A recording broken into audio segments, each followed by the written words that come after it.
Now you have communicated the message, and you would have to deal with the reaction of your employees. This is actually one of the parts that every single manager dreads the most. Because telling someone that you're going to lose your job is never a nice or pleasant activity, but usually integrations lead to a restructuring and therefore to downsizing. There is a very relevant and very useful model that helps managers and senior managers understanding how people react to change, and actually is the 5 stages of grief, and it's a model that was devised by Dr. Kubler-Ross. It's very simple but very effective to explain how people react to change. Never underestimate the fact that people are different. We have all a psychological basically setup that is different. The way that I react, for example, is different from the way that my neighbor is going to react. And that's because we actually could be more or less resilient. So you will see that there are people that go through these stages very quickly, whereas actually there are people that are stuck at some point of the stages that actually I will go through now.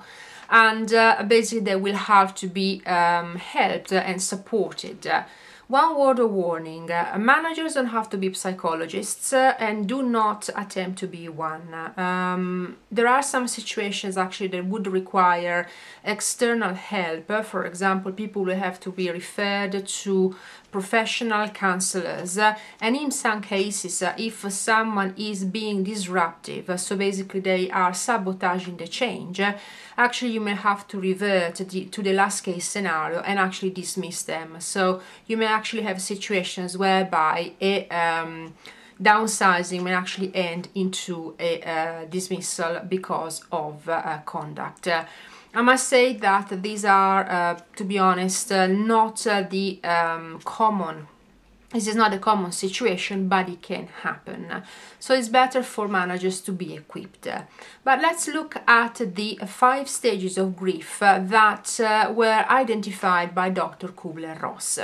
The first is called denial, and it's actually when you give the news and the employee goes, oh my gosh, this is not possible, this is not happening, that's not true, it's no, it's not something that can happen. So basically is a hope that the message that was actually being communicated, it's actually incorrect. It's absolutely normal, and it actually explains the reason why when you deliver a message, so when a communication plan, most of the employees do not retain the information, and that's because they are under shock, and basically what they're thinking about is, oh my god, what is going to happen to me? Am I going to get sacked? Basically, do I have a job? Oh my god, who is going to basically come into the company? What is going to happen? Are we going to be relocated? There is a lot of stuff going on in the brain of an employee, and that's why you have to be very careful and repeat the message more than once, because the first time that you deliver it, they will probably not get it. And that's not because they're trying to drag their feet, but it's because it's a normal reaction to a situation that can be life-changing for an employee. The second stage is anger. People basically are reacting to the news, especially people, for example, that have been with the company for something like 10-15 years. It's not unusual to hear things like, oh, these idiots in the management don't have a clue what they are doing, they are not valuing me as an employee, and so forth. It can take, of course, different stages. I mean, in some cases it just could be, the person being vocal about it, which is fine. Actually, it's important for the employees to be able to express their opinion. In some cases, of course, can become abuse. Do not tolerate abuse. It's fine to be angry about a situation that is going to impact the life of an employee, but abuse is not going to be tolerated. So this is probably the most unpleasant phase, and that's because the employees are reacting to the information that has been given to them. It's very important to support the managers that are dealing with the departments that are affected by change and supporting them in dealing with the reactions of the employees. Remember that not everyone is going to react in the same way, and some people will go through the phases very, very quickly, but you will very likely have some individuals that will get very angry, and actually they may get disruptive. So you have to be prepared to manage the situation in a very proactive way. The third phase is bargaining, and it's actually when the employee is trying basically to, the information is settling in, but it's still not reality in their brain. So even though it's actually reality in fact, actually they still think that they can get themselves out of it. So for example, it's not unusual for people in the bargaining phase to think about, oh well, you know, but I'm not the one that has to be dismissed, you know, I'm a special case, you are not considering my special skills. So they will try to negotiate how to stay with the company. Again, do not give them false expectations. So manage the situation in a very professional and in a very human way, but at the same time don't give them false hopes. If the person has got to go, the person has got to go. Of course, you will deliver the message in a much more politically correct way, but don't give them false expectations because it will make things worse. The fourth phase is a depression, and that's actually when the person finally realizes that, well, the merger is happening, the acquisition is happening, that they will lose their job.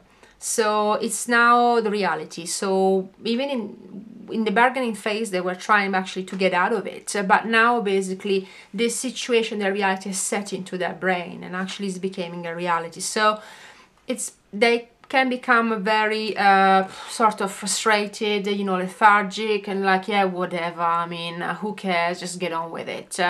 So it's important to keep people motivated. If you have to go through a round of redundancies, and you know it requires quite a longer consultation, if it's a unionized environment, ask for help to the trade unions to deal with this situation. Again, do not try to do everything by yourself, and again, try always to support the managers.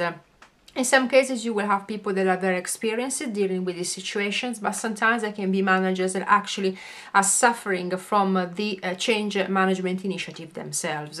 So again, the Human Resources Department has to be closely involved.